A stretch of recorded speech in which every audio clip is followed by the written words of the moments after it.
There's this counterintuitive but really popular idea in Silicon Valley that it's actually easier to build a hard company than it is to build an easy company. I think the idea came from Sam Altman. In 2019, Sam wrote this thing. He said, "I believe that it's easier to do a hard startup than an easy startup. People want to be a part of something exciting and feel that their work matters.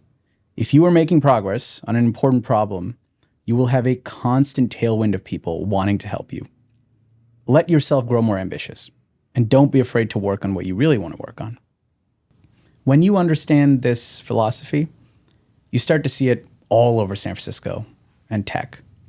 But recently, I've been really interested in cases from other parts of life, from other industries where this is true. That's how I first came across Saikat. Saikat's entire life story is a case study in this philosophy.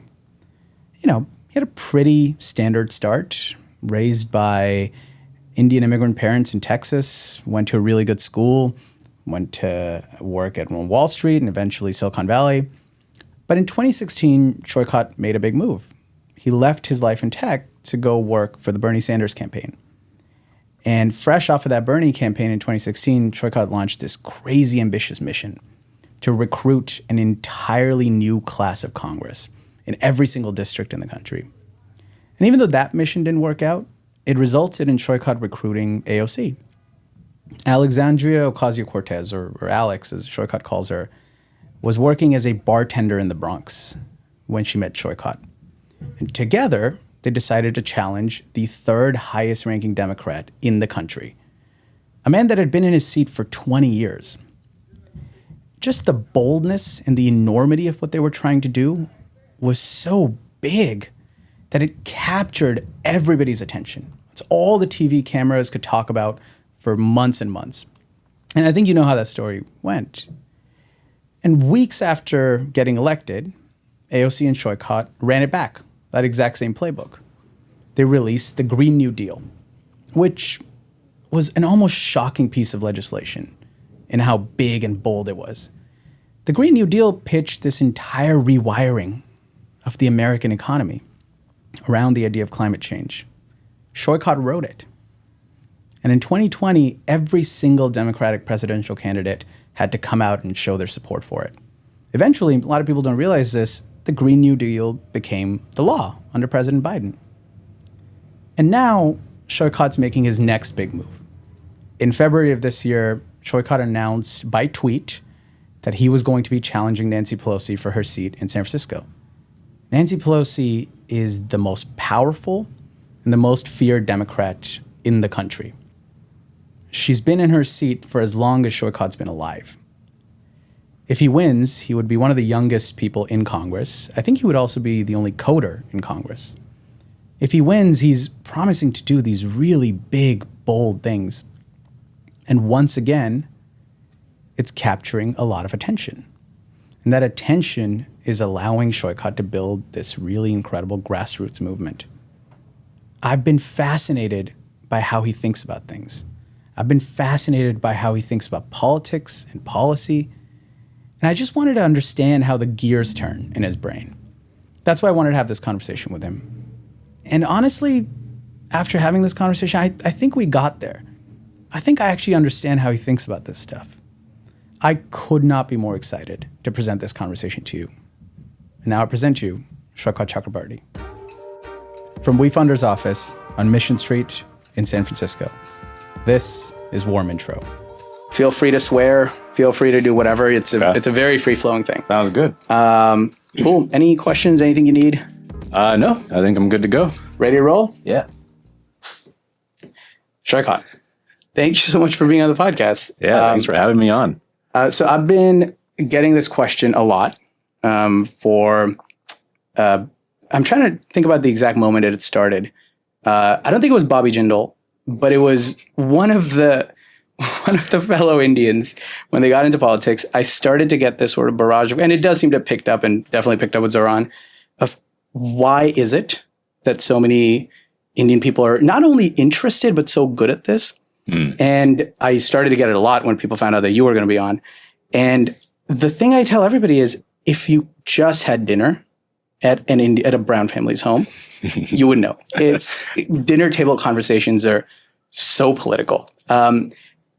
Tell me, to the degree that your parents would be comfortable with, what were dinner table families like? What were dinner table conversations like at the Chakrabarti? Oh man, I mean, table? I think whatever stereotype you have of Indians at dinner table conversations, Bengalis at dinner table conversations is like next level on this.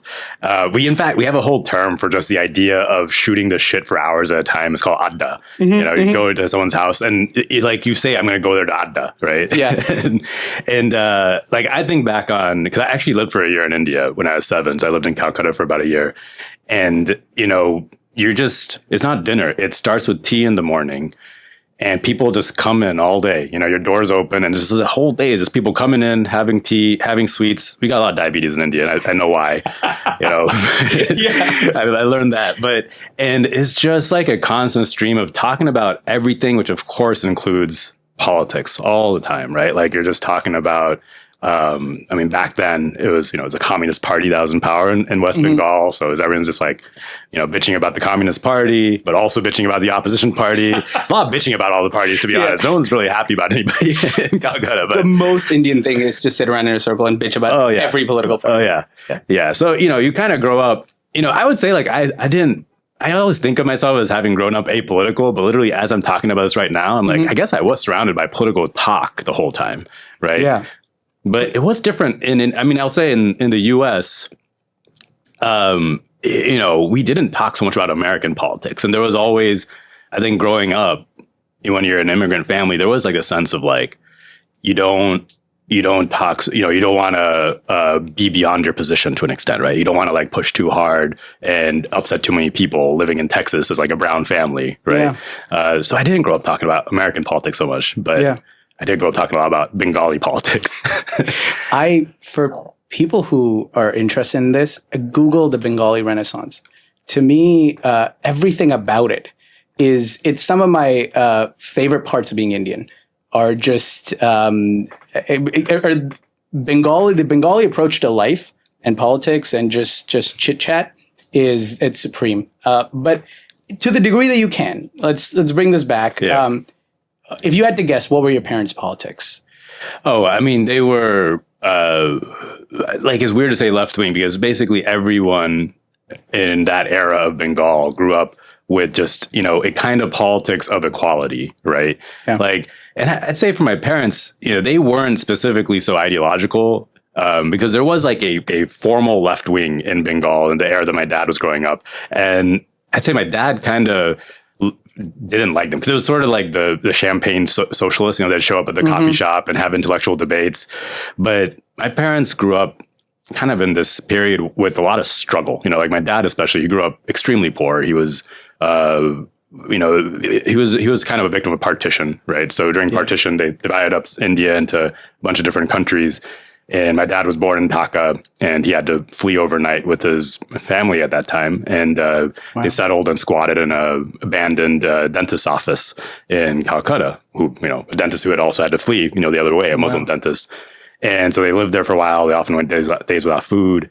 And so he really lived this struggle. And to him, some of the intellectual political debates were very abstract and out of touch. And so I kind of grew up with just this, I guess, kind of raw politics of two things. One, just learning about how people like him really saw, why they became nihilistic, right? Why they saw nothing. They would see politicians come and go, but their lives were not improving any, right? Yeah. The improvement in my dad's life and it came from the community. It was my grandfather.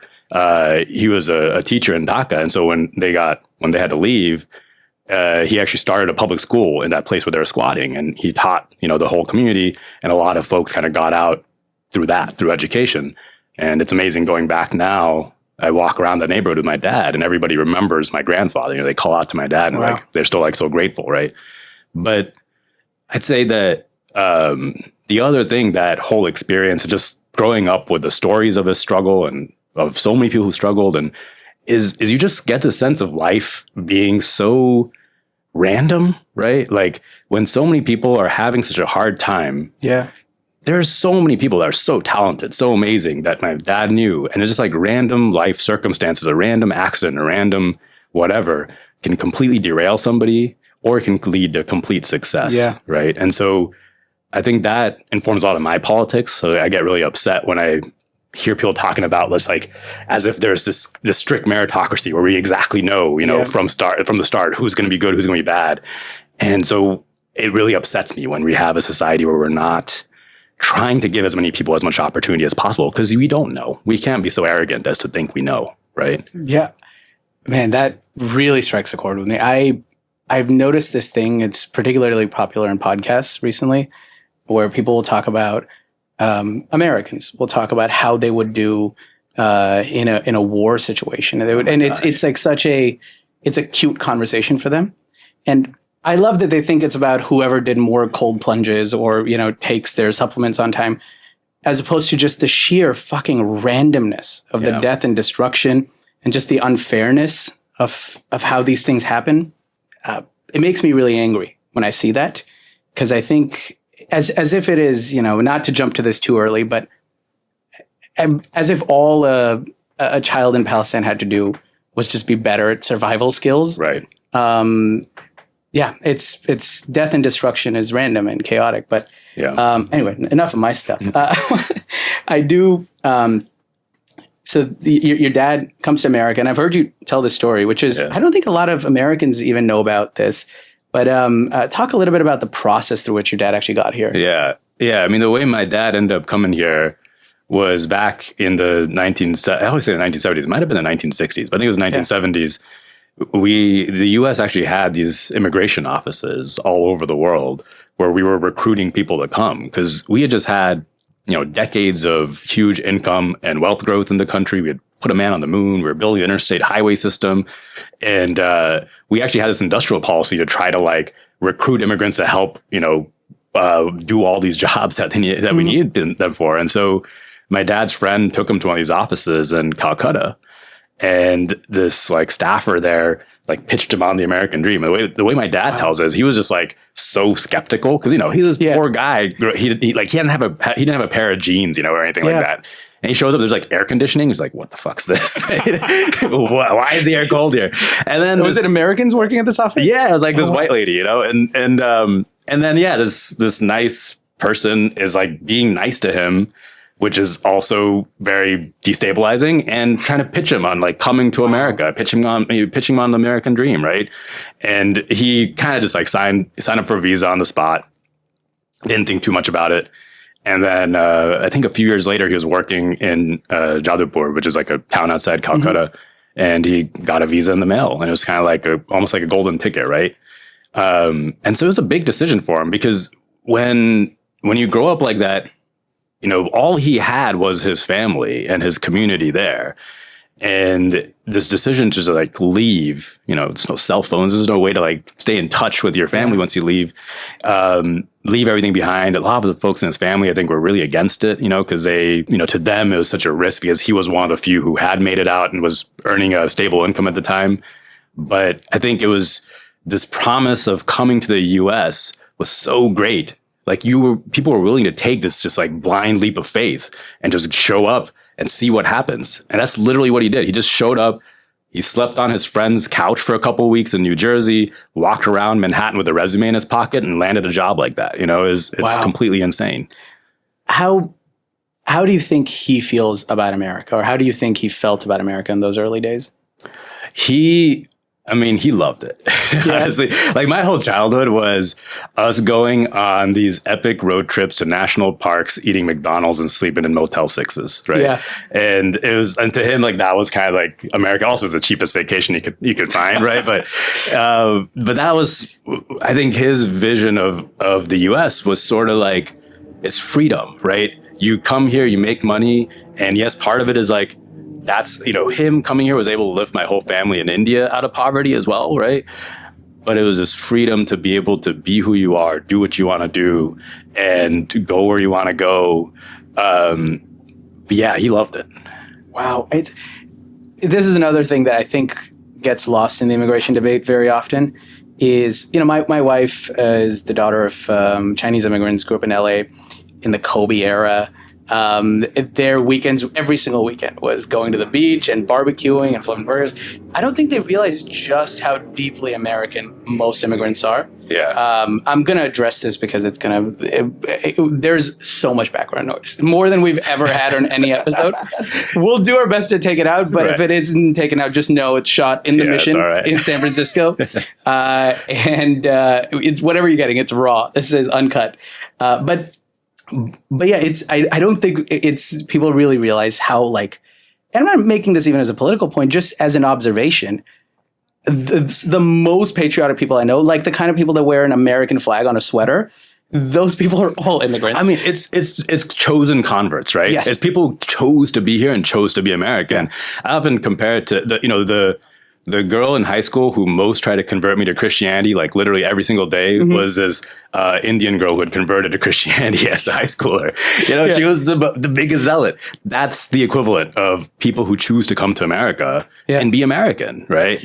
The very first Indian foreign minister, I'm going to blank on his name right now, but the very first one, he was famous for wearing these beautiful suits and just being like a very good speaker. And I remember he came and I forget if it was a congresswoman or somebody said to him at the time, "Oh wow, your English is so good." And he said, "Madam, my English is better than yours. I had to learn it. You merely picked it up." And I think about that with Americanness in general. I chose to be. I moved here when I was 17, and so when somebody talks poorly of America, I take it as a personal offense because it's like talking poorly about the city I choose to live in or about the car I choose to have. But that turned up to an 11. Yeah. But again, enough about me. Let's come back to you. Well, I was going to say on that, it's like that. I love there's a James Baldwin quote, which I always misquote, but he's like, "I choose to criticize America because I love America," right? I can bitch about it, right? I can criticize it, but yeah, when I go to Europe and people are talking shit about America, it's like, fuck, you don't know, right? You don't know what we got. Oh yeah, don't even I could rant for hours about being in Europe and having Europeans talk smack about America. Right. And about like, America has no culture. Why don't you tell me that when you're not wearing a Kobe jersey? I'm like, why don't you tell me that when you're not playing Jay-Z, right? That's right. But at this point, so you grew up with this America-loving immigrant father who's gone through so much hardship, right? You're having these addas at your home and presumably other Bengali families' homes in Fort Worth. What was your plan at this point? Did you see... to the degree that you had any kind of ambition or plan for your life, what were you thinking as a, let's say, 7-8-year-old? As a 7-8-year-old, I was going to be a tri-sport athlete in basketball, baseball, and football, right? Yeah. I was going to play on the Cowboys and the Mavericks and the Rangers all at the same time. I just played all day outside, right? Yeah. And that was honestly one of the things about living in India when I moved there when I was 7. Mm-hmm. I did school there for about a year. And something about, like, we lived in an apartment building. There were like 40 kids who lived in the 2 apartment buildings next to me. And literally every day we get out of school and we just play cricket for 5 hours, straight. It was so much fun. Yeah. And I always think back to that as like this ideal childhood. And it's in a way of, it's like so much freedom for a kid, right? Like, and the reason I say that is like, I often think about that when I think about what should society here look like. Clearly, I must say we should have all the parts of Indian society, but how do you set up society for kids in a way, in a place like San Francisco, where kids have that kind of freedom to go and just play in a neighborhood, right? And it was amazing. But yes, I was playing. And then I became a big nerd sometime around 4th or 5th grade. And I just got into like... What genre of nerd? Computer nerd. Okay. Video games. I remember picking up a book that was like web programming. I think it was like HTML 1.0 or something. I just like read this book and made a website about Pete Sampras. And I made one about Boris Becker. Yeah, there we go. That's what we were doing back then. And yeah, I really got like in that era. This was kind of the first .com era, so there was some of that stuff was around, right? And I was kind of inspired. I was like, yeah, I'm gonna do stuff on the internet. I remember literally having a thought. I was like, man, if only I was born 10 years earlier, then I could have been doing stuff on the internet, but the internet's done now. Everyone's already made all the things on the internet. You felt this way in like I felt this way when I was when I was in 6th grade or 7th grade. but yeah, I was a big nerd. And then, in high school, I was doing all the math and science stuff, science fair. It's weird because I went to like a kind of an inner city. It was an inner city school in Fort Worth. So we had a very diverse group of people who went there. It's like a very Black and Asian majority school. And so my culture in high school was like math, hip hop, and basketball, right? Nobody loves hip hop and basketball like a teenage Indian boy in America. I know. It's embarrassing to think about it, right? It's like literally, I forget. Yeah, there's some movie with like that had the exact stereotype of the kind of Indian kid I was in high school. Can't remember. It's like the nerd kid, and I can't remember now. Yeah. But do you remember your Harvard application essay?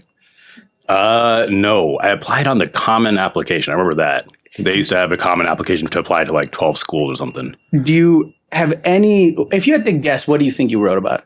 Because it probably wasn't hip hop and basketball. No, I remember my MIT one, which I got rejected from. It was about we used to put on this math competition. Man, just like going deep here. We used to put this math competition on in school. Yeah. It was called the Halloween Invitational. And it was so much fun. This is the other thing I realized I learned back then, that I just had so much fun putting on events or putting on stuff for other people, right? And the thing that was fun about that whole contest was we would write the tests ourselves. We did a little haunted hallway. We organized the whole thing. I wrote the software for the registration and the website, and all this stuff.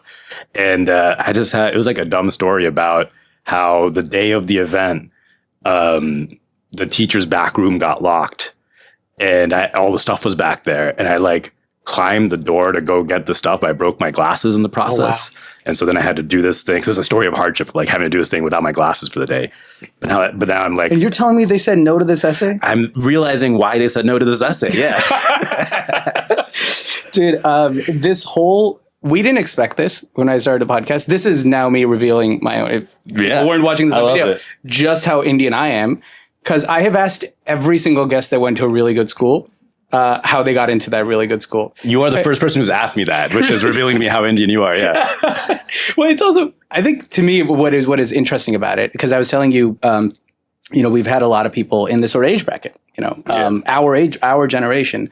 And what I find about, to be where you are so early in life, you need to have so much forward vision from such an early age.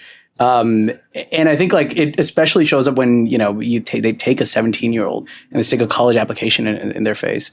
And it's crazy that we do that as a culture, but it's also, that's where you really see like the earliest signs of this sort of ambition. Yeah. I mean, though I will say the whole college process, because I talked earlier about like how luck determines so many bad things, but I feel like the whole college process actually kind of radicalized me a little bit, because there's a bunch of us in school who did like the exact same stuff. A bunch of them had better essays than me.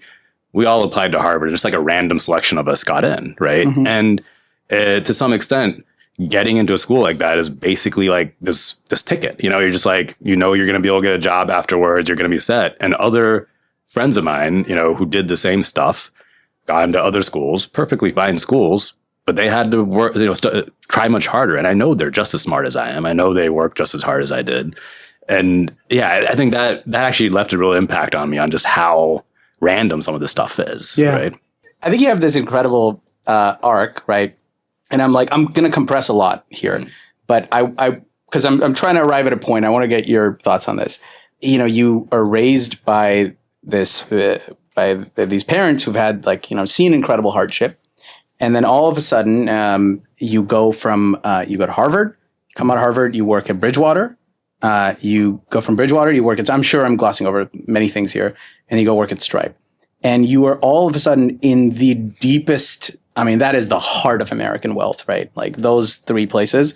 Harvard, I know Bridgewater is in Wall Street, but, sort of vaguely Wall Street and then Silicon Valley. What was that experience like, going from, being raised by people who knew the absolute absence of wealth to being surrounded by so much wealth? Like, how has that shaped how you think about wealth? I've noticed a difference in how you talk about it, about wealth and people with money, compared to how even some people that I think people would normally put you in the same bucket with, right? Like somebody like Zohran or even AOC, I think, talk about it. And but I'm curious, what did that experience do to you? How did it shape how you think about wealth and just people who have money? Yeah, I mean, I would say I think I'll split up Bridgewater and the Stripe experience because they're pretty different. Bridgewater really was jumping into a thing where it was that Wall Street culture. It had its own weird culture as well, but it was like that Wall Street culture. There was just so much money, and there's so much of kind of this show of it's very ostentatious, I remember one of the people who worked there, like his thing to do was just like buy the most expensive bottles of wine wherever we went and not even finish them. Right. And it was weird. It was like, I felt very much like these are not my people, like it's just, it felt very wasteful and there are parts of the Bridgewater work experience that I think were valuable. And I often tell people that it's actually just to build up skills. It is useful to work at places like that. Like I've learned to be a good programmer at Bridgewater because there are some very excellent programmers at Bridgewater, but the culture was not me. And I remember very specifically, there's this guy who was like a vice president at Bridgewater, and he had been there for a long time. He was making a ton of money. And he one day just like kind of as a half of a joke, just told me like the most depressing dream that he had. He was like, yeah, yesterday my dreams, he was like, my nightmares are just a series of little inconveniences that happen all through the day. Oh my God. And then I go home and there's nothing for me. And I was like, I do not want to be that guy. Yeah. Holy shit. Right. Yeah. And I was like, I gotta do something else. And so when I came out to San Francisco and, originally I was doing my own company, it was really different. Like it was much more at that point about the work. Like there was this joy of building stuff. And I'd say Stripe in the early days was also that, we didn't have that much money at that point, right? It was very early. We were just trying to build something and launch something. And that was a part that I really did have a lot of fun with. Yeah. Trying to just working with really talented people on a shared project in this like close-knit way was similar in a lot of ways to that high school experience I was talking about, where you're just like trying to get something done and you do it and you feel so proud of yourself. So that was really fun. And I'd say that at that point, I don't think there was like some weird cultural experience about it, right? It really, I do enjoy building stuff. It's a fun part of it. What employee number were you at Stripe? I was the third employee. Wow. Yeah. That's incredible. I think this isn't going to mean as much to people outside of San Francisco, but in San Francisco, that's one of the biggest flexes in the world. That's incredible. So you're in San Francisco, and I kind of feel like there's this point that I don't totally understand in your story, and I don't think I've heard you talk about it very much. But after almost 10 years of working, corporate jobs. I mean, Stripe is it's a startup, not corporate, but working jobs.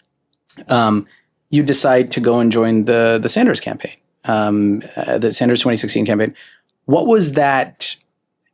Am I correct to understand it as this sort of like come to Jesus moment, or this kind of like, is it an existential crisis? How does that happen? Or was that always just part of the plan that you were going to go do this? No, I'm not a big planner, but it wasn't exactly 8 to 10 years. Because I joined Bridgewater in 2007 and I left Stripe 2012. So about 5 years. Oh yeah. So yeah. But I'd say it was a couple things. Like, first off, going to Bridgewater, I was definitely just going there to like make some money, right? When you grow up with a family that's barely making ends meet, and we're middle class. I'm not like we weren't struggling, but I went to public school. We had a budget. If you have the opportunity to try to get your parents to have a more comfortable life, have your family have a comfortable life, I think you take it. And I don't fault anybody for like taking that opportunity out of college, right? But basically, I couldn't handle being there for more than about a year. I was like, this is not for me. I had a goal to stay there for a year and make some money. I was like, after 10 months, I quit. And with Stripe, when I first joined at Stripe, I really was this true believer of Silicon Valley kind of being the way we're going to tackle some of the biggest challenges in the world. And I do think some challenges were being tackled by tech. But, after working there for a couple of years, it became clear like this is a company that's just going to grow and become a big company someday. And that's not what I was interested in. Like I had fun building products. I had fun like launching stuff. I wasn't going to go there to like be a VP, you know, or be some big manager. And so that was part of what led me to quit. And at that point, I was like, well, what do I actually want to work on? Right. And it's like almost cheesy to talk about it, but I just wrote a list. You know, I wrote a list of like, I want to work on poverty, income inequality, and climate change. And I was completely apolitical. I was honestly thinking about like, maybe I'll look at what nonprofits are doing or something else. And that was when Bernie started campaigning in 2015. Yeah. And I guess I left Stripe in 2013, and then I was still working on my own little startup. But then, Bernie came out in 2015. I started volunteering for him, and I was trying to do everything I could just because he was talking about these issues. I didn't know if he had the solutions, but he was talking about it. And then I was like, well, a campaign's only a year, so let me go try this out and see if this is a way to make some real change and make an impact. And that's how I got into the political world. What was that experience like for you, going from you've done this very like I mean, you've hit the big sort of like rung all the bells of American life, right? From the greatest university to Wall Street and then Silicon Valley, and now all of a sudden you're in politics. Those are all the centers of sort of power and interest in America. What was that transition like for you? What was that like?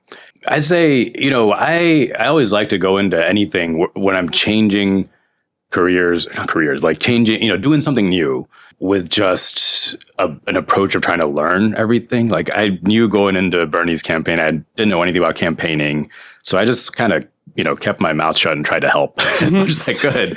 I just follow people around. Yeah. Like I think it's a good lesson for anybody who wants to try to like learn something. Right. And so it was really like, if I'm being honest, it was very chaotic. Half the time I had no idea what was going on or why I was doing what I was doing. And later I learned that it turns out campaigns in general are very chaotic, and that campaign specifically was extremely chaotic because it was Bernie's 2016 campaign was a campaign where anybody who was a professional campaigner would not work on that campaign, because you didn't want to get blackballed by the Hillary campaign or by the entire Democratic establishment. So it was sort of we got the misfits and did what we could, but it was so exhilarating, like just being able to build these tools and organize and see people feeling inspired. And we didn't win, but it felt like we could have, it really felt like I could use my skills towards something that would be a way larger impact than anything I had worked on previously. And once that bug bites you, it's really hard to go back to work on anything else. It makes me, when I think about the Bernie campaign, the 2016 campaign, I read this thing one time about the Velvet Underground. It was the Rolling Stone had put together this list of the 500 greatest songs of all time or albums of all time. They had other musicians write about these albums. And whoever wrote about the Velvet Underground's album, it was their very first one, said, this album only sold 10,000 copies, but 5,000 of the people that bought those copies went out and started their own bands. Right. And I feel like the Bernie campaign, I mean, it's not fair to say that it only, that it was small in reach. It was massive. But it had, I think, an impact that was a cultural impact that was disproportionate to maybe the electoral impact. Can you explain something to me? I am like, scouting characterologically, don't tend to be very conspiratorial. And so I have a lot of friends I've heard this thing said often that the Bernie campaign was that the DNC at some level sunk the Bernie campaign or that they did them dirty somehow. I just sort of, as a matter of character and principle, just ignored things like that. But I'd love to understand from somebody that was actually on there, in what ways was the establishment unfair to Bernie in 2016? Warm Intro is brought to you by Wefunder. Wefunder created this thing called the Community Round that lets you raise money directly from your community. So instead of going to VCs and rich people, angel investors, you can go straight to your friends and your family and your customers. And, this is not a traditional ad read. I used Wefunder for my company 3 times. We ran 3 rounds in Wefunder. We raised over $1 million. And I found that it completely changed how everybody felt about our business. Our customers all of a sudden didn't feel like they were just customers. They felt like they were owners in the business. They shopped with us more. They told their friends about us. My team felt like what we were doing was important because our community had shown up to invest in us. I tell every founder I can find to go raise a Wefunder round. especially for companies that care about community, there is nothing greater you can do than letting that community invest. Go to wefunder.com/join to check it out.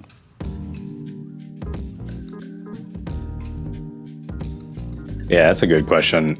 I think there's like more the structural ways, things like it was very hard for them to hire good people. There was some amount of like fighting to get access to certain tools that we had to do. But I don't think it was the kind of thing where like the establishment came in and like changed the votes and held Bernie back, right? In some ways, I think that happened a bit more in 2024, or sorry, in 2020. And the version of it there, in my opinion, was that when it seemed like Bernie was about to potentially actually win a few states, everybody dropped out and coalesced around Biden. It happened in like 2 days. It was like it was like an overnight. Like it was clear that was organized, right? It wasn't some organic thing. And I mean, that's politics, right? That happens. And there's nothing illegal about that. But I do think that happening really put a taste in people's mouth of like, man, everybody else will go to any lengths, just to stop this guy. Yeah. How much did that affect your experience with that and the taste that left in your mouth? How much was that a part of starting Justice Democrats? It was not so much the part of the establishment coming after us. I'd say the thing that really inspired Justice Democrats, which originally was something called Brand New Congress, was actually seeing this way of campaigning that Bernie did, right? Like he came out, he literally like walked out onto a lawn and launched a Senate campaign to like a few reporters. It was a really funny launch. Yeah. And that sparked this cycle where people were so excited just because he was talking about something exciting and some sort of structural change that a bunch of money poured in. And then money pouring in meant media reported on it, which meant more money poured in. And he was able to launch an actual serious campaign against Hillary Clinton, who at the time, it was like very hard to imagine anybody could run a campaign against her. And so we had this idea to basically say, and at the time it was like, well, if Bernie wins, Congress is going to stop him because Congress has basically stopped Obama from doing a bunch of stuff. Yeah. So we're like, what if we use that same model, but for Congress? And the theory here is like, it only works if people think that this thing happening will lead to actual change. Like I think part of what made Zohran's campaign work in New York was people really understand that if I vote for mayor, the things he's saying he can do. Maybe not all of them, but he can do a lot of them, right? Yeah. And so we're like, what if we actually ran 400 people, but in this presidential style race where it was like one campaign operation and just ran it like a presidential and said, if you vote for these people, you're going to get Medicare for all, you're going to get, universal child care. Could that take off in the same way and become this huge national movement? And the short of it was in that election cycle, we just couldn't get it all the way there, right? We couldn't actually recruit 400 people. We never got this big national movement going. So then it really turned into I'd say a smaller project, which became Justice Democrats, which became more about just running primary challenges in places where we could get support. Yeah. And so, one of the ones we ran there was AOC's and she was one of the recruits because we were trying to recruit non-traditional politicians to run to do this. Yeah. Did you call her AOC or did you call her Alex? I call her Alex. Yeah. Okay. This is but no one else does. I forget who I was hearing, but I was listening to a podcast with a congresswoman and she was like, yeah, everybody calls her Alex. And I was like, how has this been kept from the American people for so long? But actually, tell me about the experience of recruiting her because to somebody, I mean, now it all seems so intuitive and makes perfect sense, but it must have been a counterintuitive choice at the time to run with her. Tell me how you first came to know of her, what impressed you all so much about her. Like, how did that come to be? Yeah, well, to set the stage for this, we were really still trying to do this project of recruiting hundreds of people, right? So we had come up with this whole process of trying to recruit kind of like amazing community leaders. And the idea was we tried to build this team of non-traditional candidates running it. They weren't all going to be 26-year-old, former bartenders from New York. It was going to be like people from all walks of life. Former baristas. Yeah, exactly. Former baristas. former waitresses. Anyone in the restaurant industry is welcome. It is actually funny on Alex's AOC's campaign, almost everyone except me had worked in the restaurant industry at some point. I don't know how that happened, but and so, we were trying to recruit people who had like worked in business and as factory workers and nurses and doctors and teachers and everybody. The challenge was actually convincing people who were doing really serious jobs in their community, convincing them to run for Congress. And we had a really hard time doing that, right? But we did end up recruiting about 12 or 13. AOC came our way through, I think her brother nominated her, because we had this form where you could nominate people. And our specific thing was like, you can't nominate yourself, right? Yeah. Like, we don't want anybody who's just like going to spam us with their own like congressional race. So her brother nominated her, and we were just reaching out to everybody who was getting nominated. And I think the first conversation someone had with her was not me. It was someone else on the team, a lady named Isra. And she was just like really impressed. You know, she was like, hey, I know she might not be the exact profile we're looking for, but you all have to talk to her. Seems like her heart's really in the right place, and she's an incredible person. And so, yeah, I met her, I think, at a restaurant in New York in March 2017, I was going to say. She's still working the bartending job? No. She was. Yeah, she was still working. She at that point, I think she was waitressing, I think. But yeah, I mean, she was like, that honestly feels like a demotion. Yeah, I don't know. I'm trying to remember, because I think she was like helping to manage the front of the house. And but you know, she was just like, she was great. You know, she clearly cared. And you know, that's the thing that we were really looking for, is people who clearly cared and wanted to learn and wanted to just be the best representative they could be. And she was that, you know, but it's one of those things where it wasn't, you know, she's clearly got superpowers. I don't want to take that away from her. She's amazing, right? Like, she does magic on a stage that I am still, now that I'm running for office, I'm just like, holy crap, how did she do that, right? Yeah. But I wouldn't say in that first batch of people I recruited that it was obvious that she was some standout star, right? Like, we had a lot of amazing people in that batch who are incredible orators and speakers and had all kinds of backgrounds. And I'd say this is inspirational, because it's like, we were able to find amazing people like that in a moment where just like random people off the Bernie campaign just like pitching you to run for Congress, right? No one was taking it seriously. There's so many people in this country who are incredible, who would be amazing leaders in Congress and in our government, who aren't there right now, and who would be way better than who we have in there today, right? I think that's the real hope. Like, going through that whole process gave me so much hope for what could be possible if you had actual good leaders going into DC. What did you think of the reaction that she got when she comes out onto the national stage? Honestly, I thought it was a momentary news story, but I don't know anything. Yeah. I was, not that her campaign was short-lived, but just people's fixation with her. Quite honestly, it's how many years later? Like 8 years later? And I still don't think the fever is broken, but on both sides. I think that people are fixated on her in good and bad ways. Yeah. I mean, I would say, actually, honestly, I'm in particular fascinated by the right-wing fixation on her. Were you surprised by that? Did you expect it at all? What was your reaction to that? We expected for a bit, you know, similar to you, because she was going up against Joe Crowley, who was the third most powerful Democrat at the time. I've been in office 20 years at that, going on. Yeah, I think somewhere around 20. To 2019. Yeah, I think you're right, man. I forgot. But yeah, I think you're right. And I mean, the funny thing about Joe Crowley is I actually think he was like the youth coordinator for the Democrats at the time. He was like 55. So he was a spring chicken. Yeah. And, but we thought her beating Crowley was going to be like David Bratt beating Eric Cantor. This is like old political history knowledge, but people don't. That's too deep of a cut even for me. So Eric Cantor was either the speaker or he was about to be speaker, and he got primaried from the right by this guy named Dave Bratt. Okay. And he lost, and it was a big deal, but it was, you know, a news cycle for like a week, right? So that's what we thought was going to happen. Mm-hmm. And so our reaction to her winning was, we've got to make the most of this. And so she did like 100 shows. I don't know how much it was, but she was like, we were all up all night for the campaign. None of us had slept for 48 hours. We went home, slept 2 hours, woke up, and then she just went on TV starting from there all the way through that Friday and did every major show she could get, right? Ended with like Colbert. And so that just kept going. Like, I did not realize it was going to keep going. I think part of it was there's nothing else happening at the time. Yeah. But then another part of it was she was amazing. You know, like, she just went on these shows and delivered these lines and was able to just be a real person.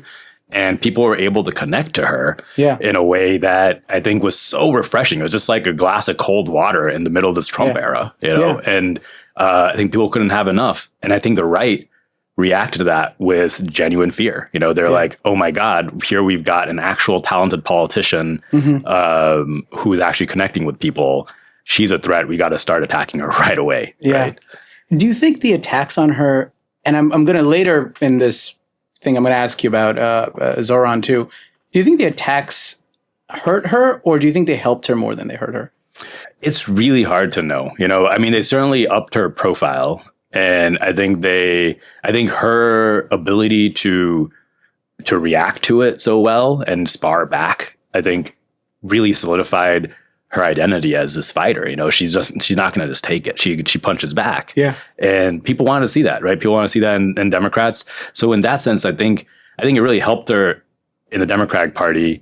And the thing I've learned is often when one side's attacking you, if people don't know her, then yeah, like I'm sure amongst Republicans, it's probably hurt her, you know, image. But if she actually goes out and like talks to folks in red districts or in purple districts, and she did a little bit of this right after she won, she actually went and campaigned for a bunch of candidates in like Kansas and stuff, right? Yeah. And if it's like hard to hear her speak and meet her and not like her. So I think overall, in the long arc, I think it's going to end up having helped her tremendously. You know, I think it upped her profile. And now it's on her to be able to go and make her case. Well, one of the things that you all did, so you, of course, you run her campaign, you recruit her, you run her campaign, and then you become her chief of staff when she's gets elected, which I can't even imagine. The night that she gets elected, what did you think the odds were that night? And you can be totally honest here. Oh, the odds like 5%. I mean, yeah, we had run a poll, or I forget, either we had run a poll or Crowley had run a poll, but there was a poll a couple weeks ago that showed her 15 points down, you know? Wow. And so, yeah, I mean, going into that night, I did not think we were going to win. That election night video of her reacting to the results is still, I think, one of the better election night videos. It's because it's genuine. That is, no one is that good an actor. Yeah, no, I mean, it's absolutely genuine. She didn't think she was going to win that night for sure. Yeah. It's amazing. But one of the things that you all did that I was quite frankly back then surprised by, because there's this thing that I've seen just as an observer of American politics, that you sort of kind of morph into this influencery figure and you basically stay away from doing anything too substantive. But honestly, again, with having no knowledge of her and just looking from a distance, I think that's how I and a lot of people expected her to behave. But that's not what you all did. You put out how much time between her getting in office and you all putting out the Green New Deal? What was that time gap? Do you remember? Well, she technically proposed the basics of the Green New Deal on her first day in orientation. So before she went into office. So this was the first day, and it was in November. They do it right after Thanksgiving, I think, or maybe right before Thanksgiving. But there's like a longer story behind that, because it wasn't like we just came up with the Green New Deal after she won. Yeah. Because we had started this think tank, New Consensus, at the same time that we did Justice Democrats. And the premise of that think tank was, you know, we really wanted to push these ideas around industrial policy. If we actually wanted to build a bunch of wealth and build industries in America, how do you do that, right? How have we done that in the past? Have other countries done that in the past? And there were no think tanks working on this, but there were a bunch of economists all around the world who had been talking about these, like Mariana Mazzucato and Ann Pettifor and Kate Rayworth, a bunch of folks around the world were talking about this stuff. And so we started this think tank to try to sort of actually work on the ideas. So the Green New Deal, a lot of the kind of foundations of it came from that work over the previous 2 years that one of my colleagues, Zach Exley, had been doing while I was doing the Justice Democrat stuff. Whole theory behind that Green New Deal launch was, you know, after she won, everybody wanted to, there's a big spotlight on her, but everyone wanted to write the story about AOC versus the establishment, AOC versus Pelosi. And we really wanted to direct that towards something substantive. And so she gave the media what they wanted by doing the sit-in in Nancy Pelosi's office with the Sunrise Movement, right? And they're like, oh my God, a fight, because they love reporting the fights. And she did to introduce the Green New Deal, right? And specifically, we were introducing at that point a legislation for a select committee of something Pelosi could have actually done. We were introducing legislation to push her to create a committee to make a 10-year plan to build the industries to tackle climate change. And we had some principles of like these are the industries we got to build. Here's some tools we can use. Here's how you do public financing, and just putting some ideas out there. And then eventually the actual resolution happened in March, which was also timed with the presidential primary debates. So the whole Green New Deal thing was best seen as like a political strategy, right? Like we were trying to get these ideas, two big ideas out. One idea was, we should not be talking about solving climate change as simply stopping fossil fuel infrastructure or just put a price on carbon. We actually need to talk about how do you invest to build industries? Industrial policy, right? Yeah. So talk about climate change as a way to actually build the new economy, to create wealth, to create prosperity and jobs. And the second piece was we got to go way bigger. Like the biggest climate plan at the time was Bernie's 2016 plan, which was 80% reductions by 2050 through carbon taxes. Yeah. Like we got up the ambition here. That's not enough. And so our whole strategy was, work inside, outside with new consensus, and Sunrise movement introduces legislation. Sunrise showed up at all the presidential debates to try to pressure the people running for president to respond to Green New Deal. And basically everybody responded with their own climate plan that adopted industrial policy. And even Biden had to respond with Build Back Better, which became the Inflation Reduction Act, which ended up being actual legislation, the largest investment in climate change in history. Yeah. Two things I'm really struck by about the Green New Deal. One was how much it worked on both of the levels that I think you all intended it to. One being in, I don't want to say divert, but one in sort of catalyzing a different conversation. Because I remember it was like 2 days after you all released it, and my Republican friends, and actually also my Democratic friends, were asking me like, "Hey, what do you think of this?" I was like, "It's been fucking 48 hours, man. What do I think about it? I have a job. I don't know. I don't know what's even in it yet." Right. And I think it immediately became such a both positive and negative lightning rod that I think it really accomplished that goal that you were mentioning. But the other thing was, and I think this is something that, and of course, as we do, we lose attention and we forget and start to think about other things. What I don't think a lot of people realize is how much, whether you like it or dislike this, how much it became actual policy. So much of it does show up in the IRA, right? Yeah. And it, I think, changed this posture that, I mean, actually, I'm curious about your take on this, but Biden was the first industrial policy president in such a long time. Yeah. And so much of that industrial policy was Green New Deal, climate industrial policy. This brings up a related question that I didn't have on my list, but who is your favorite president and why is it FDR? Yeah, you know the answer to this one. Yeah, I'd say, why is it FDR? Is he came in during this Great Depression, right? And he could have very easily just like kind of gone back to the Gilded Era, just like done nothing really, But he just took this approach. He was an entrepreneur as a president. He was just like, we're going to do bold, persistent experimentation. Yeah. We're going to try stuff to see what's working. And I would actually argue that during the New Deal, half the stuff they tried didn't really work. They did a bunch of good stuff, but then there were also other things where they just didn't go far enough. They created the Reconstruction Finance Corporation, which was meant to be this engine of industrial growth. It was investing in banks and making loans and trying to get the economy going. And it wasn't until the mobilization for World War II, where they finally had to like build this whole new war economy, that they unleashed the RFC and let it do whatever it needed to do to build that economy.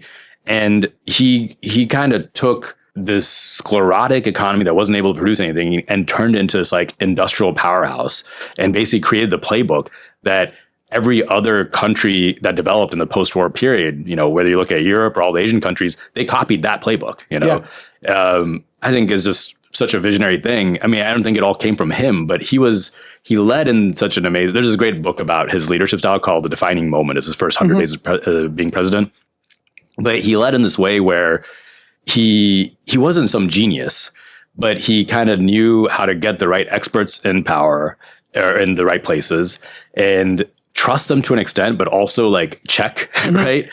Like he would call up low-level employees to see like what's actually going on the ground. He just seemed interested in doing the job, and actually getting somewhere.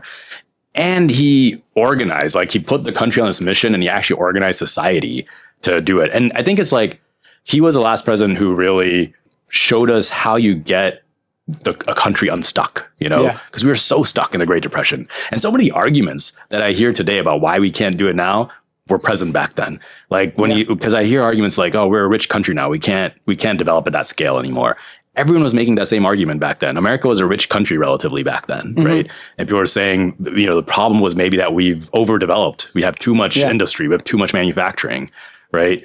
And he just kind of had this, this way of actually putting the country on a mission, getting society organized, building the institutions, and creating the kind of structural power to make this all happen, and doing it in a way that benefited workers, right? Like it wasn't just blank checks to CEOs. Yeah. Like he was very, very skeptical that capital on its own is going to do this stuff. And a lot of the story of that mobilization and the New Deal was the government kind of kicking the capitalist butts to get, to stop being lazy, start investing, start building stuff we need to build. I'm fascinated by the way, so many great books about FDR.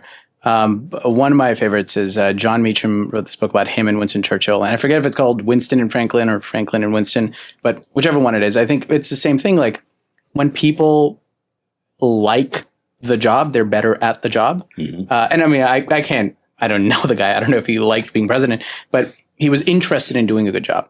And I think that has such an impact. Tell me about this. At what point, you do this thing at AOC's office, congressional office. At what point does it pop onto your radar that you should go out and challenge Nancy Pelosi? That was probably a couple weeks before I tweeted out that I'm challenging Nancy Pelosi. I don't know. I was getting like madder and madder after Trump won the second time. Yeah, I basically. My first thought was like, all right, I got to go back to recruiting candidates. I've been working on policy for the last 5 years. It's fun. It's fun to work on the mission for America. We've been doing this on New Consensus, but to actually get that anywhere, we need actual political power. We need candidates running. And I thought, now I got to go out and recruit candidates. And then I heard Pelosi go on Ezra Klein, and she was just like, the Democrats did nothing wrong. We don't need to change. And I was like, oh my God, are the Democrats, are you really going to do the same thing you did the first time that Trump was in power? And so at some point I was just like, well, if I'm going to recruit candidates to run, I might as well run myself because no one's going to challenge her. No one else is going to challenge her in San Francisco. And then, I kind of launched my campaign by tweet, I think. Wow. That might be the most Trumpy thing about you. I know. Is the fact that you launch your campaign by tweet. But sorry about that. Did you mentally, was that a shift for you from being not the person on stage to, because we were talking kind of briefly about this earlier before we started rolling. But you look great, man. You look. Oh, thank you. And you were talking a little bit about this kind of glow up process that you went through. By the way, I think you looked great when you won in the AOC campaign too. But you did that require some mental shift to be like, no, I'm gonna be a guy I'm gonna be the guy that's on stage or the person that's on stage. Oh, absolutely. I mean, I'm used to being behind the scenes. Yeah. I like building stuff. I like building structures. Even when I was doing campaign work, for me, the satisfying stuff was like actually figuring out the numbers for how to win this stuff and how to build the organization to make it happen, right? And when you're the candidate, that's not what you do. You can't do it. It's very difficult for me to not want to get involved in that stuff as much as I do now. But I think like doing that whole AOC experience, I wasn't the candidate in front, but just because I was like her chief of staff, I ended up doing way more media and press stuff than you usually do as a chief of staff. And I think that experience gave me enough confidence to know like, okay, I can do it. It may not be like what comes to me naturally is like the thing I love doing the most. Like I love solving problems. I love building, but I know I can do it. I know I can talk about this stuff. And I've been working on this stuff for so long. I don't know. It's just one of those things. It's something to try. The funny thing is, I forget who said this to me, but somebody, I forget, maybe it was just a comment on one of your posts, but somebody was saying like, oh yeah, another young person running on social media or something like that. And that was the first time I've had this reaction. I was like, look, dude, I don't know Zohran. I don't know Congresswoman AOC. I don't know any of those people. But I was like, this is very heavily the racial stereotyping, what I'm about to do. But I was like, I know this fucking guy. Okay. I just know the category of Indian man this guy is. Oh. He is about the issues. He knows his stuff. You can disagree with him all day, but what I know is not true is that he's a surface guy. He is not a vibes-based dude. He knows his fucking shit. I will not be debating him on his facts. Like I think you being Bengali fed into my stereotyping of you, where I immediately was like, Bengali Renaissance, this guy's a fucking Nobel laureate. Like, he knows everything. I mean, not quite that. My favorite comment by far on a YouTube video so far is some guy who was like, this guy has no Zohran Mamdani, and I hate it when people are so racist and just like lump all the brown guys together. This guy's clearly more like Rokana. That is amazing. Dude, I saw this little double helix happening. I was watching a live event that you did yesterday on Instagram, and I was on a plane and I'm watching, and there are these two trolls, and they're kind of trying to troll all the supporters in there. And one guy is trolling all the supporters and saying, "Oh, you guys are definitely anti-Semitic. I just know you're anti-Semitic." And then the other guy is making like other sort of vague, and like liberal tears kind of points. And they're sort of going back and forth. But slowly it starts to become clear that the second guy is actually very anti-Semitic. So there's this like unraveling, this falling apart of the alliance that happens. Because you see the two guys that have been trolling together. One of them goes like, "Wait, dude, are you anti-Semitic?" Just start to like collapse. Should do a podcast, bring them together, and have them have a chat right here. Oh, that would be fun. That would be way better than anything I could do. But my other favorite comment from yesterday's live, I had told you this, is I like this guy. He can definitely bench more than Pelosi. It's a low bar, unfortunately. I hope this is not me taking a political stance. I'm confident you can bench more than Nancy Pelosi. but actually, let's take a step back from Speaker Pelosi and you launching a campaign. I want to try to get to a greater worldview here. Yeah. And we sort of did this with the FDR thing, but let me put forth a thesis and tell me what you think of this. And this is just a layman. If you look at the numbers, the American economy as a share of global GDP when Reagan left was about 25-ish%. And the American share of global GDP when Biden left was about 25%. So this story of this incredible global decline, at least at a national level, I don't think is borne out by the data. Even if you look at just in more recent times, like no major economy recovered as well from the recession as the American economy did. Now, that said, at a macro level, this is all true. But at a micro level, people's lived experience of America is not what that data would suggest, right? And there are many problems to it, but the one big one that I see is, you can call it a lot of things, but if I'm trying to pick the most reductive term possible, I'm going to call it affordability. And I find that if Democrats want a chance at winning and being back in power, they need, and I think this is what Zohran did very effectively, you need to speak very, that needs to be the center of the bullseye, and how you're actually going to go about doing that. And there's, of course, and then you get into the abundance agenda and all of that stuff. And, there are so many different ways to attack that problem of affordability. I think you take a more, from what I understand, you take a more government, state capacity and industrial policy approach, that we need to build things. And that is how we will make the cost of living in America better. Again, this is one problem. You talk about a lot of problems, but to me, the central problem of our political time for Democrats is the problem of affordability. You react. What do you think of that? Yeah, I mean, I think I'll start with the narrow, which is yes. I think affordability, and downstream from that, it's just this feeling that your kids are not going to do as well as you. Right. Yeah. And that becoming more and more true. And that's downstream from like, they're not going to be able to afford their own house. Healthcare is bankrupting people. And then if you step back and you look at the actual systems in place, right? Like you look at our healthcare system, the costs are skyrocketing. There's no real solution for how to get that stuff down. And it's clear we actually have to do this hard work of actually changing at a structural level, from figuring out what the new system is. And no one wants to do that, right? I think there's these structural problems. Now, when you talk about like U.S. share of GDP globally, like my larger worldview here is that societies that have managed to to improve. There's no like silver bullet policy.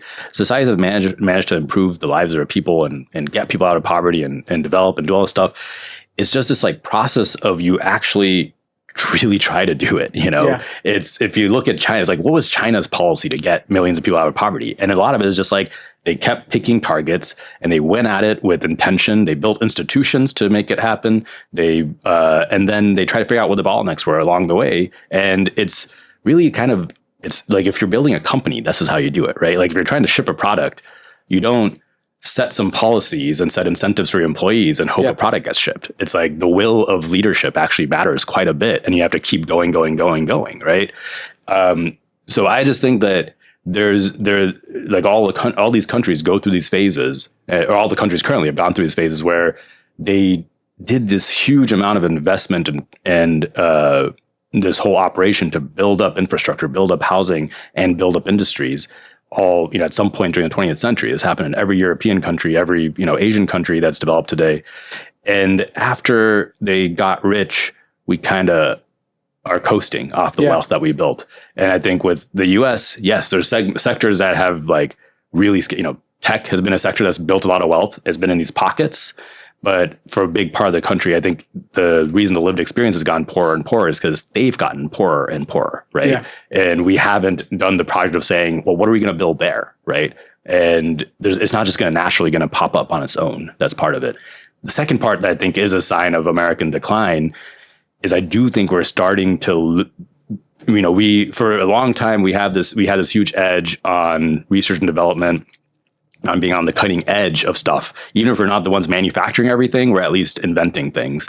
Yeah. And I think we're starting to get behind on that. And I think once we lose that, what do we have? If we're not the manufacturing powerhouse, if we're not the ones inventing stuff, I think we're looking at a future that could be like the UK, you know, where it's just like slowly getting poorer and poorer and getting more and more unstable as a result. Yeah.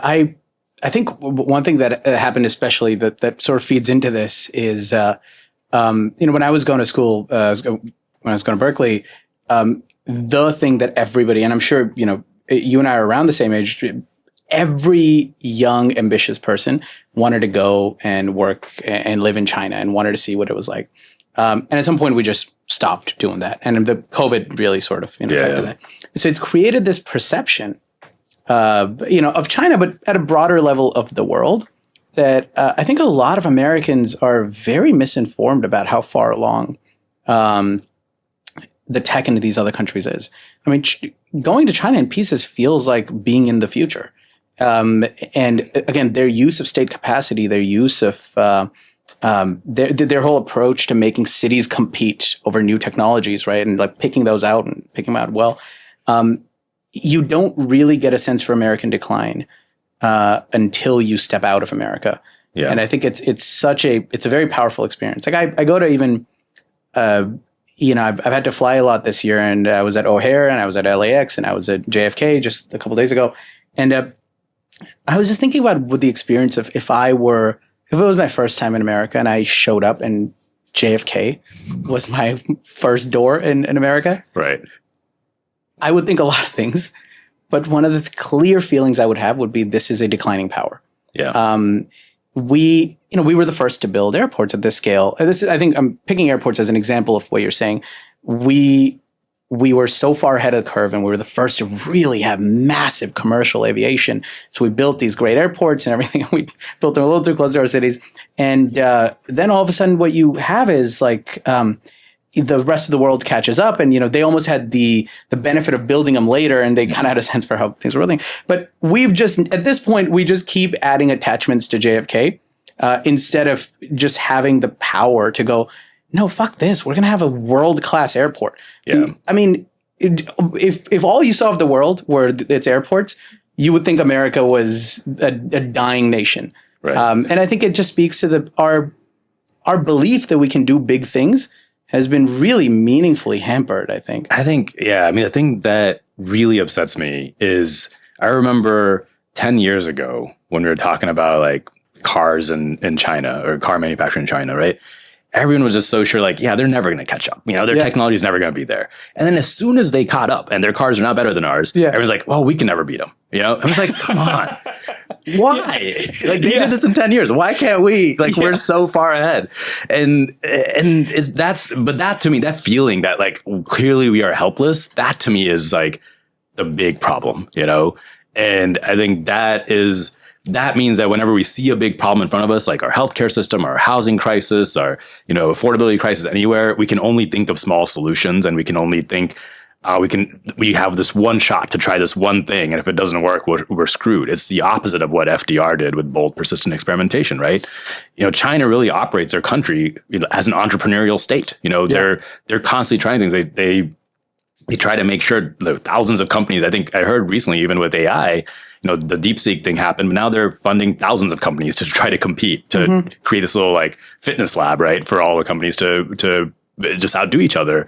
And we don't even think on that scale. For us, the IRA was industrial policy, and it's so minuscule compared to what a real serious country who wants to do this would be doing. One of the things that I want to kind of just say out loud, because I'm surprised by how often people get this wrong. They'll hear the terms American decline and think that this is an anti-American, which I can't wrap my head around. They think that this is an anti-American stance, right? Which it is the exact opposite of that, right? Yeah. It is the most pro-American stand. It is believing so deeply in American dynamism and American capability. But let's make this a little more narrow. Why is this something that Speaker Pelosi, who's been, I think if you're just reading the rap sheet, has been has had this unbelievable political life, right? I'm gonna read out some of the stuff just to be sure I don't miss anything. First female House Minority Whip, first female Minority Leader, first female Speaker of the House, the highest ranking woman in U.S. history once. There would not be any Obamacare without her. You could argue, I think, that the first Trump term would be much worse without her.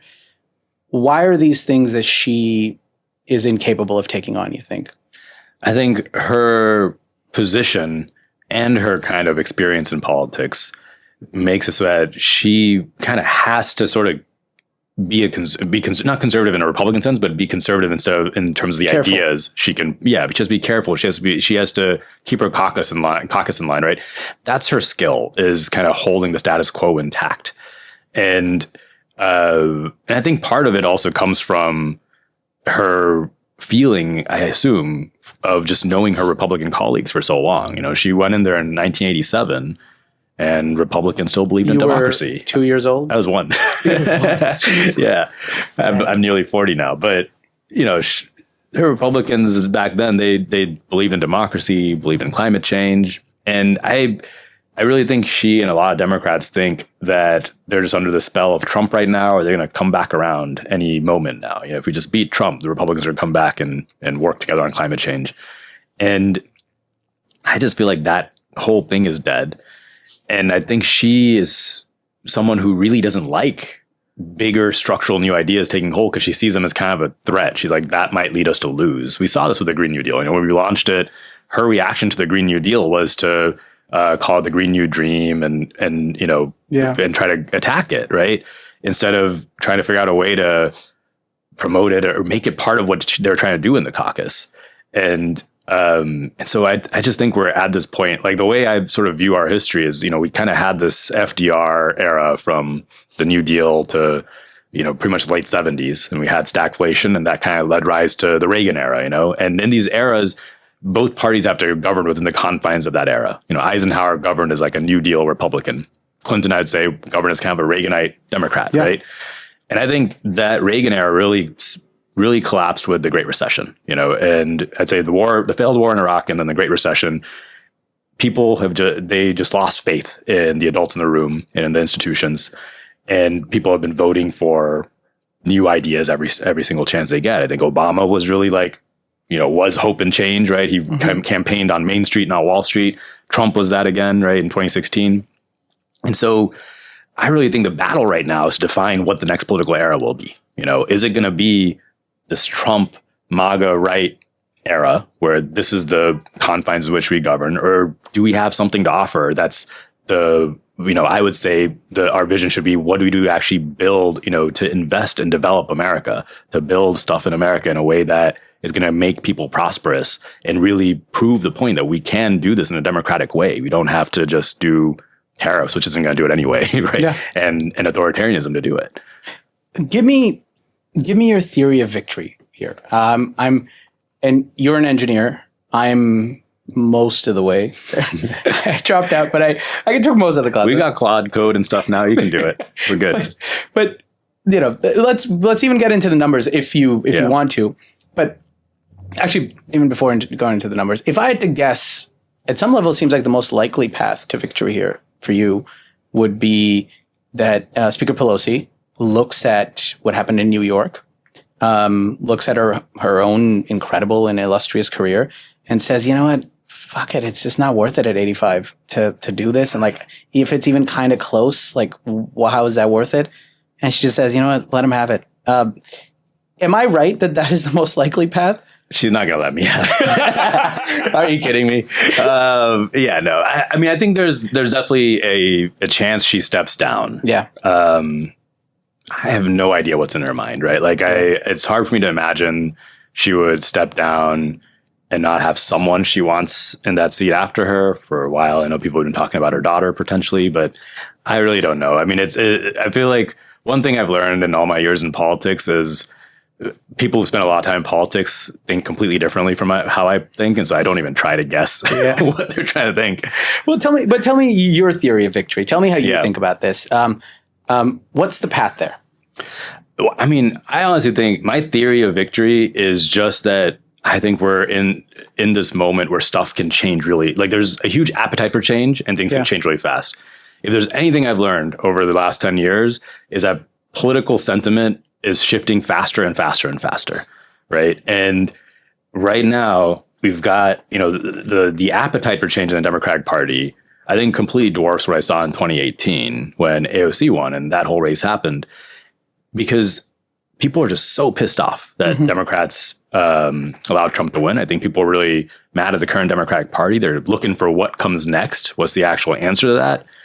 And so my theory is if I can come into that with an actual message of this is what I plan to do and my background, I'm not just some fly-by-night candidate. I've worked on this stuff for the last 10 years. I'm a serious candidate. I think people will switch their vote, and so it's just a matter of getting that in front of enough people. And so far, we're canvassing or knocking doors. I'm talking to voters on voter calls. We've talked to a lot of people who've been voting for Pelosi their whole lives, who are willing to change their vote, just because they're actually surprised she's running again. They can't believe it. And there's like, yeah, she's great, but we got to figure something else out. There's kind of a consensus that whatever the establishment Democrats have been doing clearly did not work. Yeah. Well, I'm curious about this one part of it. So I was in New York a couple of days ago, and I was talking to my mom on the phone, and she was like, "Hey, so who are you interviewing next?" And I said, "Well, there's this guy.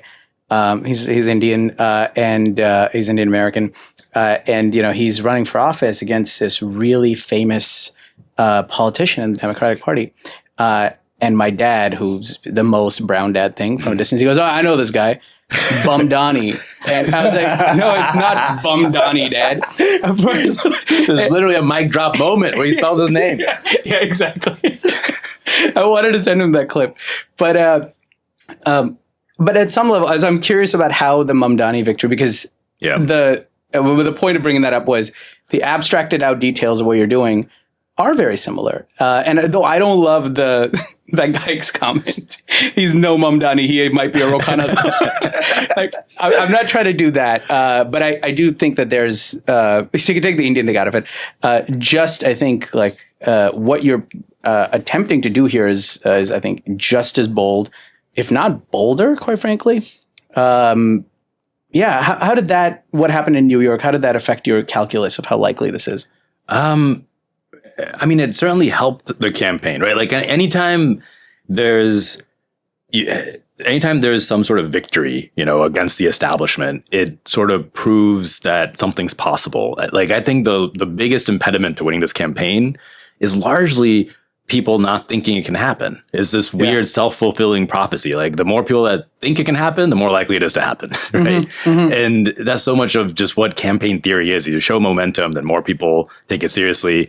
I mean, I remember like Obama, you know, he was so far down in all the primaries in like South Carolina and everything after Iowa. And then he won either Iowa or New Hampshire. That was the whole focus of their campaign. Yeah. And by winning the first state, all the polls flipped in the other states. Yeah. Right. So like if people think you can win, then you can win. Yeah.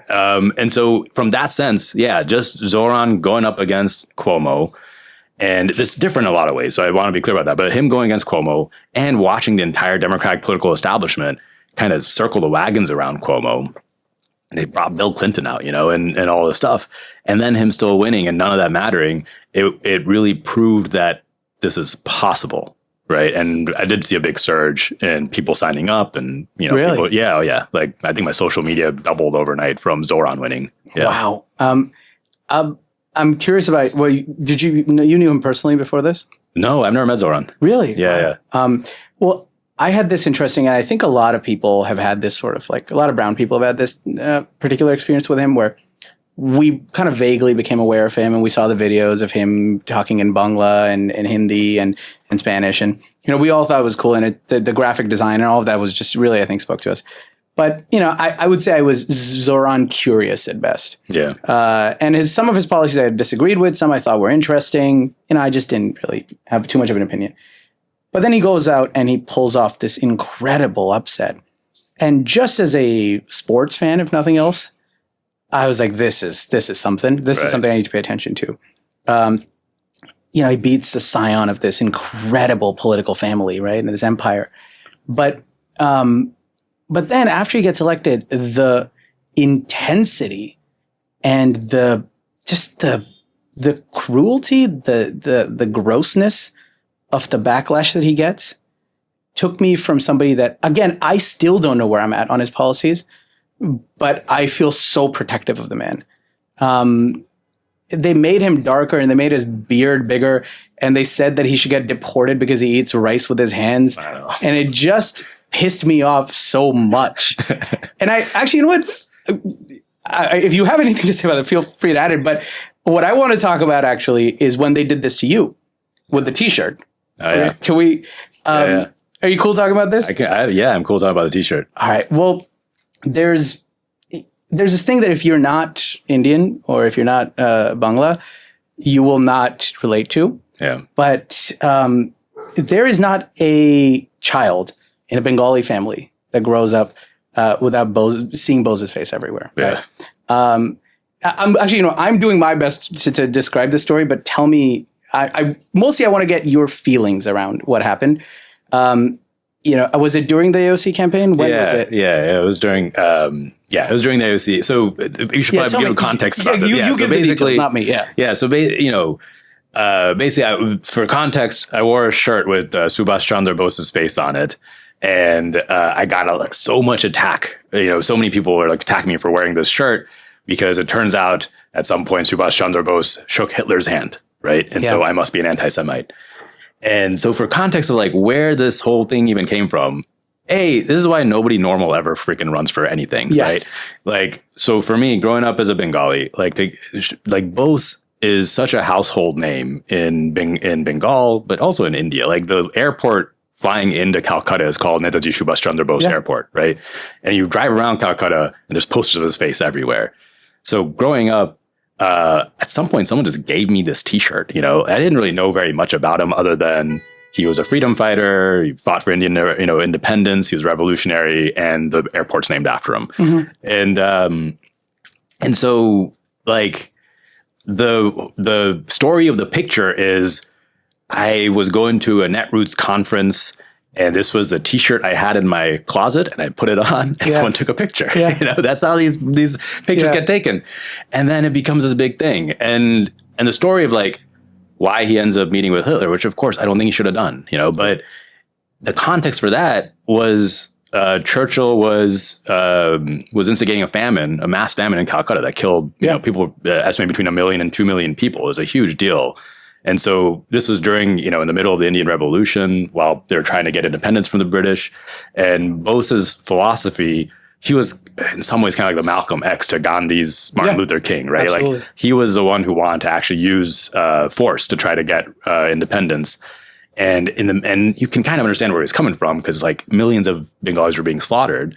So he tried to find, the enemy of my enemy. He went over to Japan, to Germany to try to do independence. And I don't think he should have done it. I honestly didn't know that when I wore the shirt, but it's wild. I think that's the kind that shirt story to me. I was like, oh, this is why when I ask people to run for Congress, like, I never will. Cause who knows, maybe I have a shirt with somebody who has like talked to somebody who is a pedophile or something, right? Like who is, it's really, really, it's difficult. I know it's difficult as a staffer to deal with that. Cause I wasn't able to defend myself, like it wasn't like these right wingers were trying to get me on their show to explain myself. They were just attacking. It felt so unfair. Yeah. It felt very unfair. And I mean, even down to, even understanding Bose, and I'm not going to defend anything he said or did, but just, if your house is on fire, you run outside and there's a guy standing there with water, or not even standing there with water. There's just a guy standing there. And you talk to me like, can you help me? Can you do this? It's almost like saying, why didn't you ask for the guy's political affiliation? Why didn't you check his criminal record before you asked him for water? Right. That's what Bose did. Bose, like a lot of Indians and a lot of Bengalis, was just looking for a way to end the pain. And I think but to the broader point here, which is, and I want to end with this, that there's this thing that I've seen done to you. I've seen it done to Zohran. I've seen it done to Congressman AOC. You as a normal person, when you try to run, the attempt seems to be to clip the more kind of nuanced, interesting parts of your personality and your background, and to flatten you into a meme. A lot of what you've said today, a lot of your platform is trying to replace this sort of geriatric ruling class that we have with young people with new ideas. And I think you talk very beautifully and very often about how we get the geriatric ruling class out. I think we actually don't talk enough about how we get new young blood in, because if I know a lot of people in this generation, and we look at this political system that just has not worked and seems permanently broken. We see everyone like you, that when they try to do something about it, they get flattened.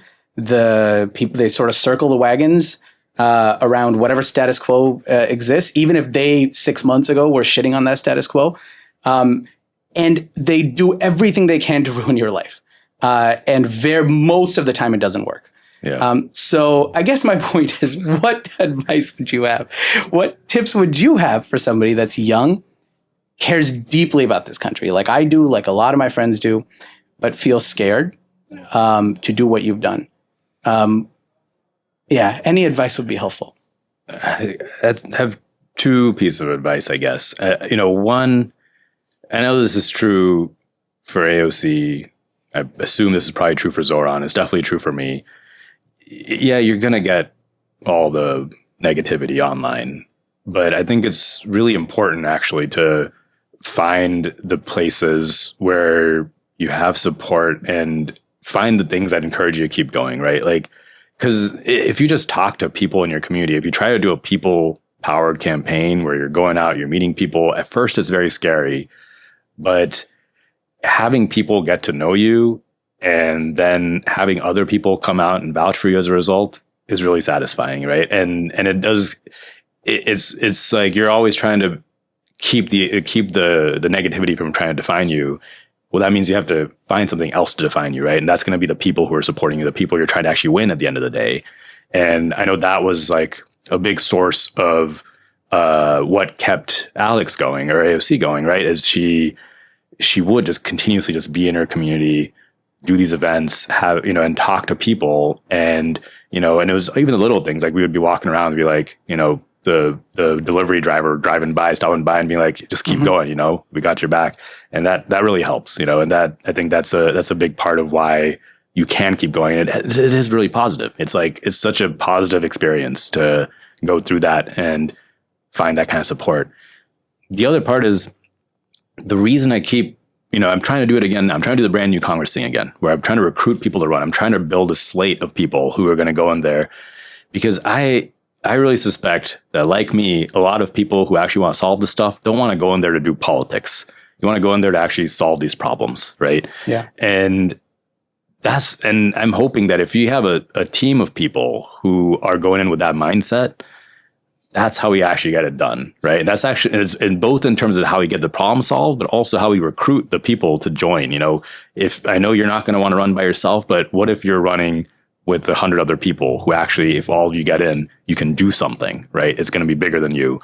So if that sounds encouraging, then, please nominate yourself for someone to run on my website. That's something I'm trying to do right now. I do want to, I think it's both possible to do, because we've seen movements like this pop up all over the world. We've seen a bizarro version of it pop up in this country in the Republican Party, and I just think it's necessary. I think the politics of, it's not even just geriatric politics, it's the politics of not really trying to change anything, not thinking we're just in a normal political moment where the pendulum's going to swing back and forth. That has to die, and we have to actually solve these structural problems. We got to refactor our code. I'm sorry to make the engineering joke, but we actually need to change things at this point. Saikat Chakrabarti, let's go change some things. Thank you so much for being on the podcast. Thank you. Thanks for having me. All right. How do you feel? Good. It's hot in here, man. It's really fucking hot, man. Warm Intro is produced by Jiwon Moon. Audio and video by Jin Han. Production help by Daniela Ibarra. Hosted by me, Chai Mishra. Cool.